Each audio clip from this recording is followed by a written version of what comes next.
Oh mon Dieu. Je viens de voir le final le plus what the fuck qu'on pouvait donner. Complètement con. Durant tout l'épisode, tu dis ok, classique, je mets un petit peu mignon par moment, et puis à la fin. Je vous garde la surprise pour ceux qui voudraient découvrir en même temps, mais je vous jure ça.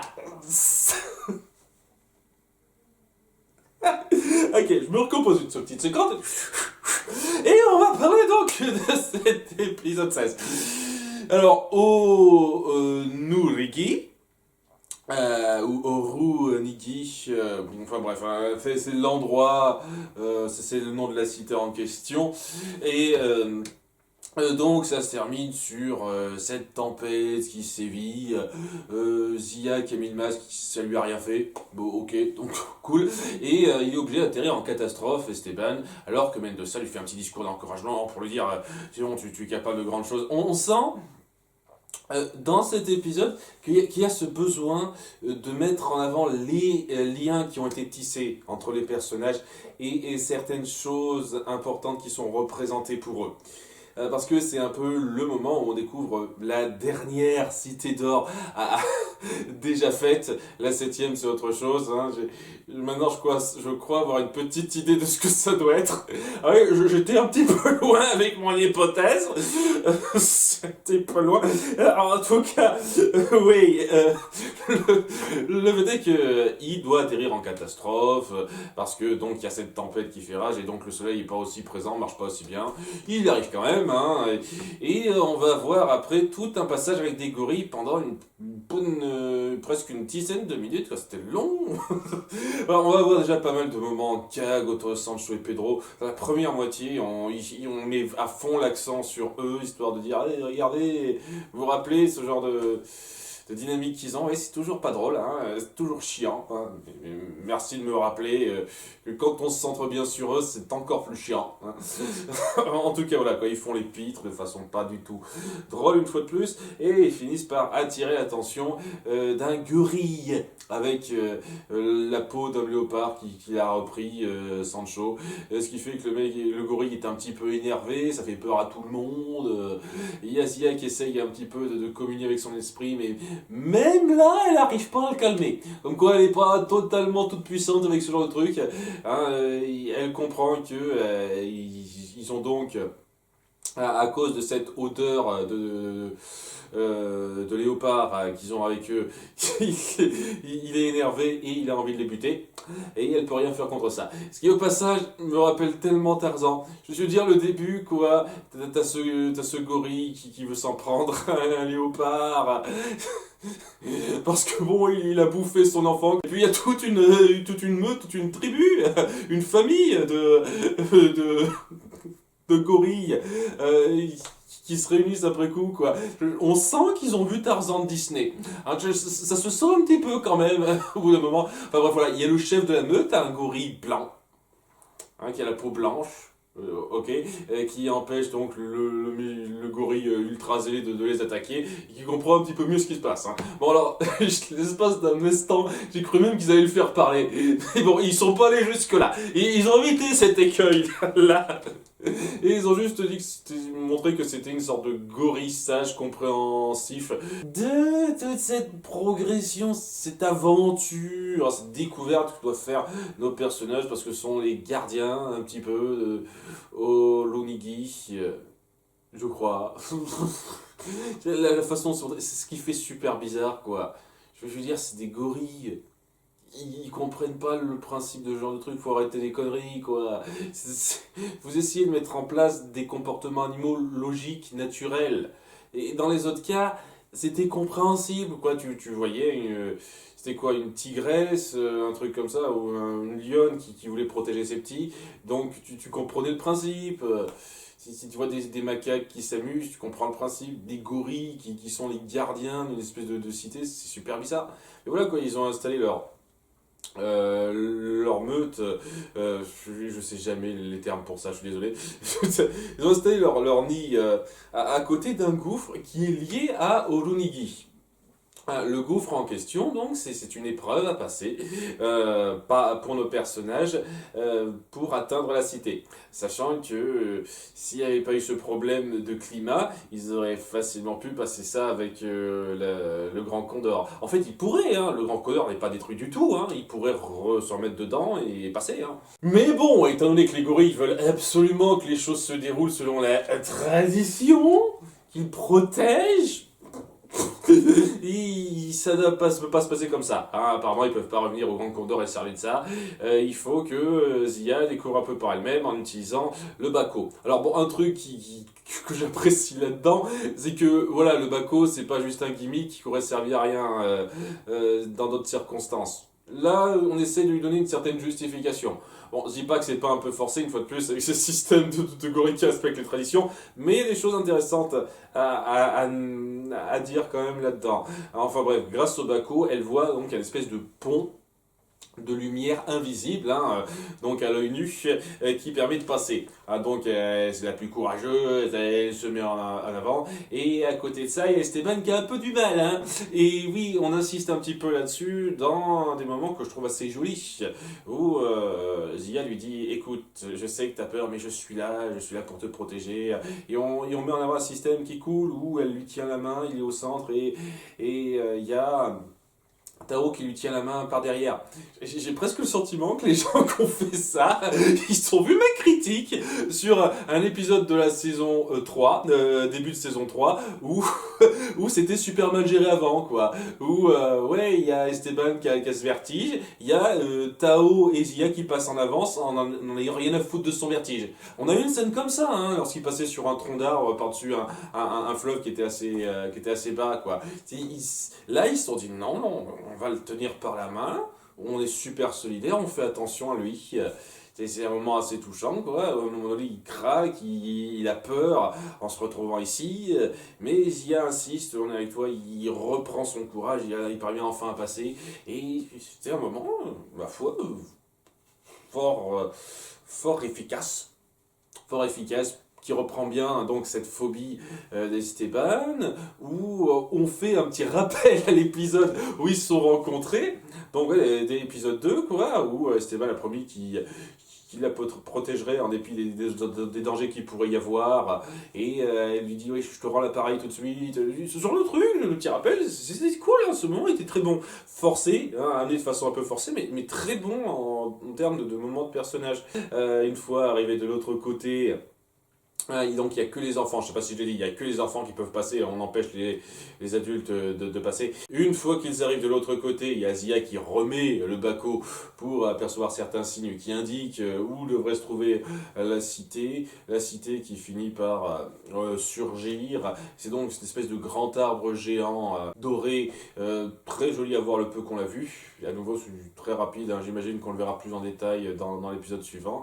Et une fois de plus, un bon rappel, où en voyant ça, Tao se dit, tiens, c'est très similaire dans l'organisation à l'endroit où on vivait avec ma famille avant. Hein, ça rappelle les Galapagos.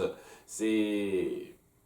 Pas de plus, tout un très bon à ce niveau-là, et jusqu'à présent tu te dis, ok, c'est cool, hein, bon, une grossièreté qui amène un petit peu cette mise en place, parce que normalement ils auraient pu passer ce gouffre avec simplement le Grand Condor, mais bon, en dépit de ça, c'est bien, c'est très sympathique, et puis après il y a la bombe de fin, on lâche la grosse bombe bien grasse. Ou donc il y a Ranaori qui leur apparaît, hein, donc en vision holographique, qui leur dit bravo, c'était tout un trajet, tout un voyage qu'on voulait vous faire, où vous deviez vraiment faire une sorte d'apprentissage, vous avez réussi, on est fiers de vous, c'est bien les enfants.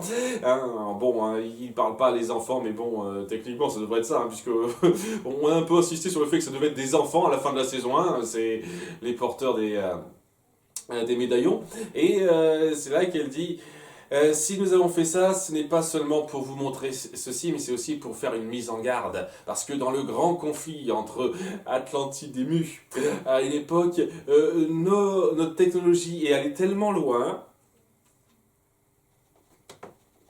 qu'on a dévié la trajectoire d'un météorite à je ne sais pas combien d'années-lumière de la planète, ce qui fait qu'il est en direction vers la Terre et que d'ici quoi, quelques mois ou un truc comme ça va se cracher et on va tous crever.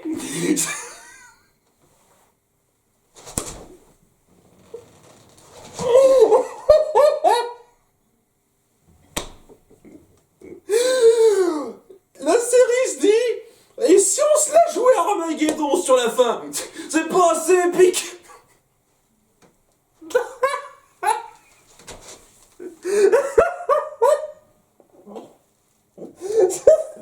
Comment je peux prendre ça au sérieux? C'est quoi cette connerie? Vous pensez comme ça?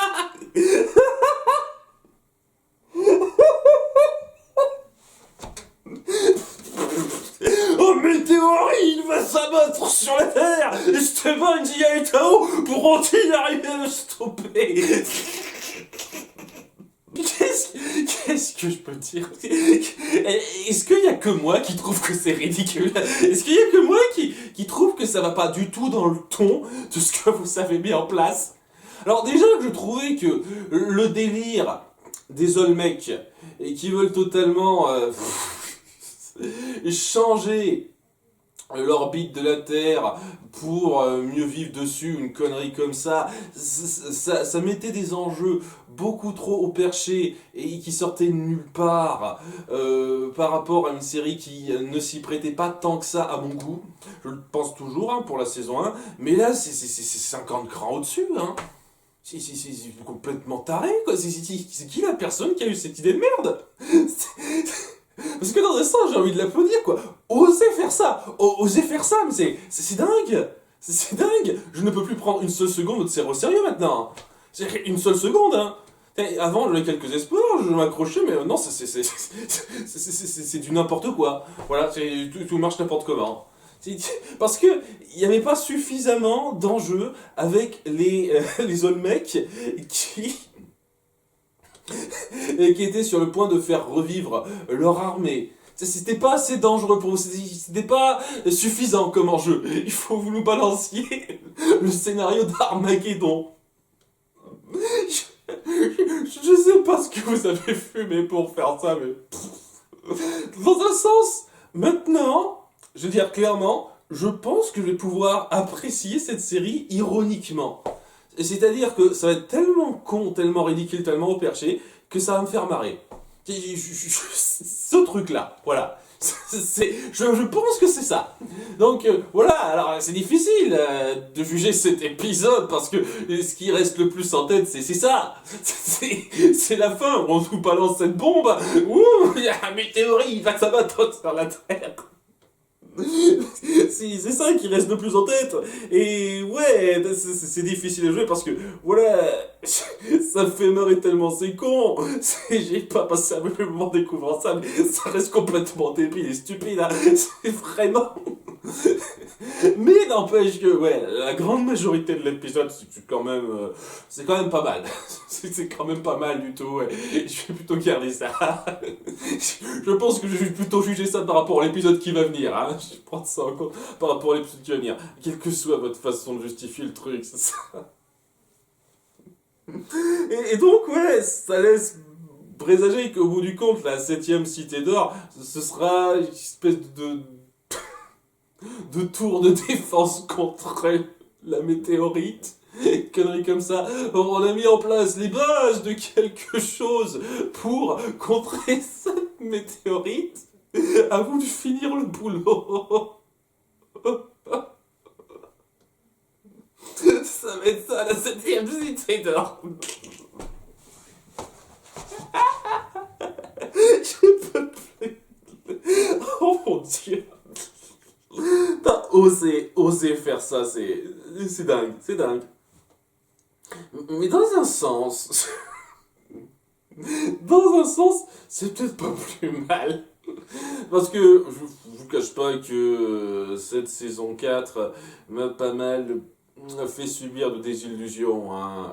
J'espérais qu'on rebondisse bien sur certains trucs, j'espérais qu'on justifie bien certains trucs, et ça n'a été que déception sur déception. Ça a été du remplissage autour du Baco, une sorcière qu'on a introduite qui était juste une espèce d'aventure de passage, une petite péripétie à la con, Ambrosius buté comme une merde, et là je suis quasiment certain qu'il est buté comme une merde. Gomez, son retour, j'étais super content en le voyant la première fois, mais vous lui avez chié dessus, totalement chié dessus. Les motivations de la Guerra qui sont ultra basiques et qui n'ont aucun sens avec ses actions. Et ouais, le forçage des Olmecs, qui peut promettre un tout petit peu quelque chose si on jongle bien avec le personnage de Tyrias, mais en dehors de ça, je m'attends pas énormément. Hein. Tous ces trucs-là, c'est des déceptions qui s'enchaînent en fait, sur les choses que peuvent promettre, que pouvait promettre le début de cette saison et les petits trucs intéressants sur lesquels les 2 saisons précédentes pouvaient rebondir. Là, c'était déception sur déception. On part sur un truc complètement taré, complètement starbé. Je me dis, vous savez quoi, ça va être du gros délire stupide qui va me faire marrer. Et je vais partir sur cette optique-là maintenant. Hein. Du gros délire nanardesque qui va me faire marrer. Donc, dans un sens, merci pour ça. Merci pour cette connerie. Parce que la fin, ça va être golden. Je sens qu'il va y avoir énormément de trucs qui vont bien me faire marrer. Voilà. Ça en fera pas quelque chose de qualité, clairement pas, au contraire. Mais ça en fera un truc bien marrant. Donc, allez, partez à fond dans votre délire, là je vous suis. Hein. Allez-y, créateurs des mystérieuses cités d'or. Je suis impatient, hein. À bientôt pour l'épisode 17. Bye.